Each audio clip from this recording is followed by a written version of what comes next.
This video marks a recurrence of a problem that I've had lately with my work. Since having our first kid, I found myself rushing through my projects in vain to try and get them done. This either creates mistakes or problems in quality. I'll warn you ahead of time that this video doesn't present a completed project. I know I could fast forward and present this like shiny object in front of you and then say, hey, I got it done, it was great. But I'd rather share with you the gritty truth and say, hey, I've been making stuff for over 20 years and I still screw up. So I think that's valid, and I think it's worth sharing, and I want to let you know that even if you don't finish something, you still learn something from a project as long as you're thinking about it, as long as you're making notes, and I think it's a valuable lesson. So to set the stage, I get like 1 to 2 days, probably a year, where my son's at daycare and my wife's at work, and I have the house totally to myself. Being before Christmas, I had an ottoman tray in mind for my wife because she was about to be laid out for surgery. So I had one day to get down to the hardwood store, come back, cut it up, glue it up, and then hopefully route out a pocket for this. But in the middle of that, I had to create a jig and a sled, and I greatly overestimated my abilities.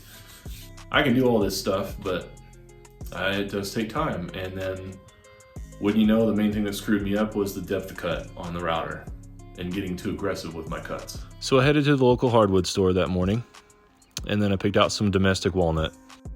For an extra 10 cents a board foot, they planed it down on both sides to a thickness I desired, and they cleaned it up on one end so I could use it against the fence on a table saw.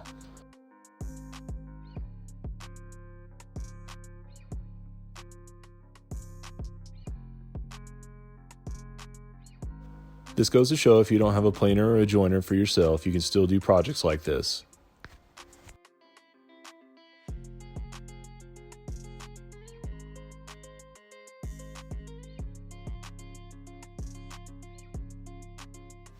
This is the ottoman in question. I took some measurements to decide on a size, and 20 by 24 seemed appropriate and usable. I spent the normal amount of time cutting my pieces to length first so I could run it through my tiny table saw. With some care and attention, you can get even the worst tool to do what you need. With the fence of this saw being wobbly and out of square, I usually have to take the time to measure from the front and the back of the blade to make sure it's lined up and parallel. I actually have some thoughts to integrate this saw into a workbench with a new fence at some point, but like I said, time is my enemy. So since I only had one clean edge on these pieces of wood, I had to saw each of them to 8 inches thick to add up to the final 24-inch dimensions of the tray. As for the length of the boards, I cut them all down to 21 inches so I could eventually trim them to 20 after I glue up all these panels together and square everything up with the ends. Giving yourself some wiggle room in projects like this will allow you to fix some errors later on down the road.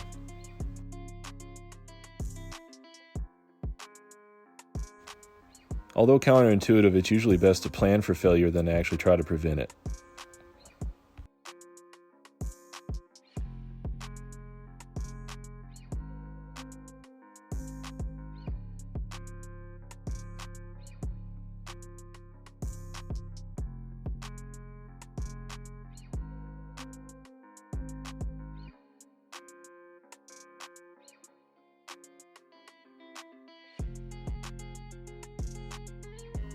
The glue up on this went rather smoothly. I really didn't have any trouble. There wasn't any cupping or anything like that.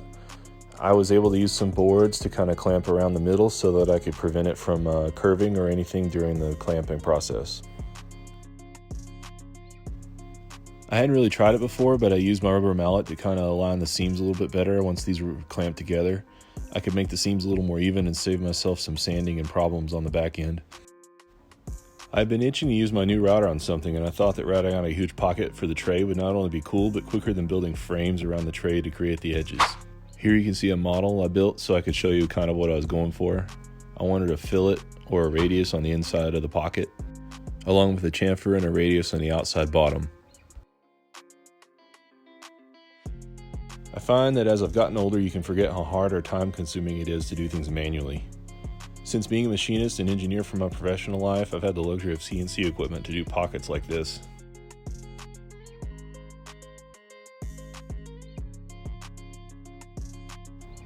Here I'm squaring up some 2x4s for the jig. These will allow me to ride the router up against the fence and create the outer profile.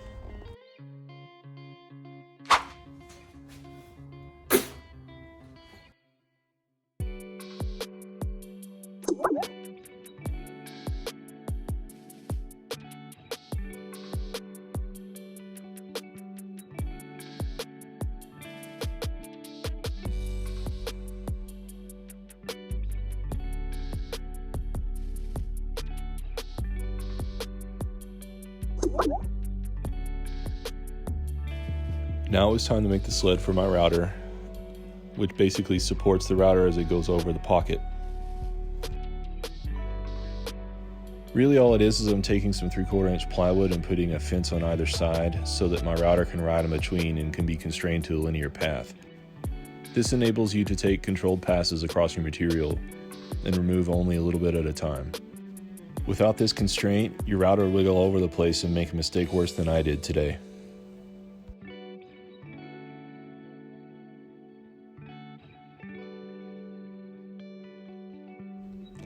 Now the glue is dry, so I can at least trim up the sides and square up the piece for routing the pocket. Trimmed off about a 1/2 inch from each edge to create the 20-inch width, which was the desired finished product.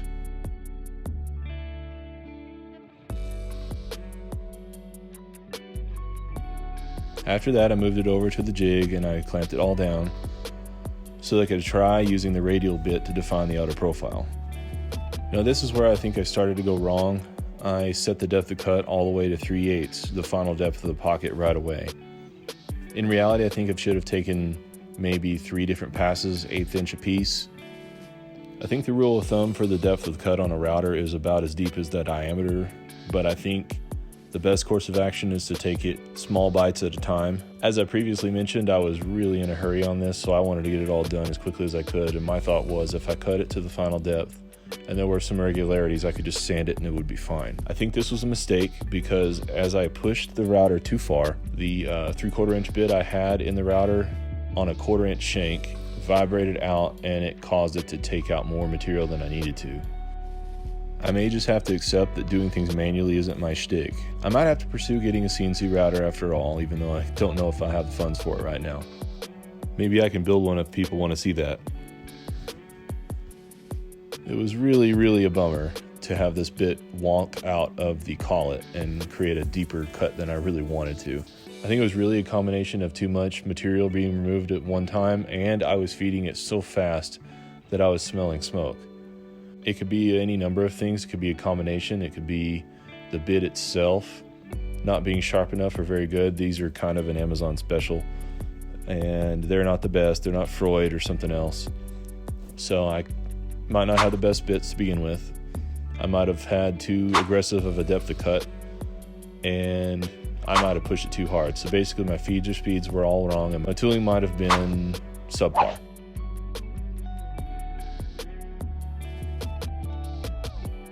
Right about here you can see where it happens and see the massive gouge that was left in the wood, forcing me to cut a lot deeper than I was ever anticipating.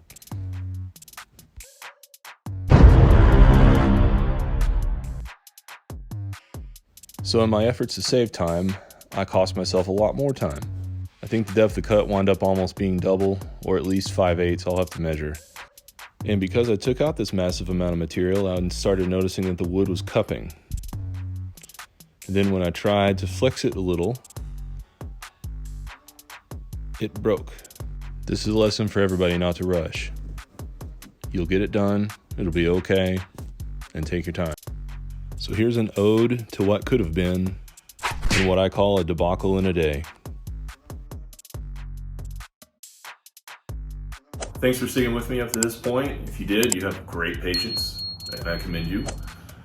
I hope that I've actually provided something of entertainment or value, and if you have any comments, please leave them, and I would love if you'd subscribe. As of recording this video, I have about 21 subscribers, and I'm grateful for all of them, but I hope to gather more. And I hope to provide something that's worthwhile and lots of cool stuff in the future. Thank you.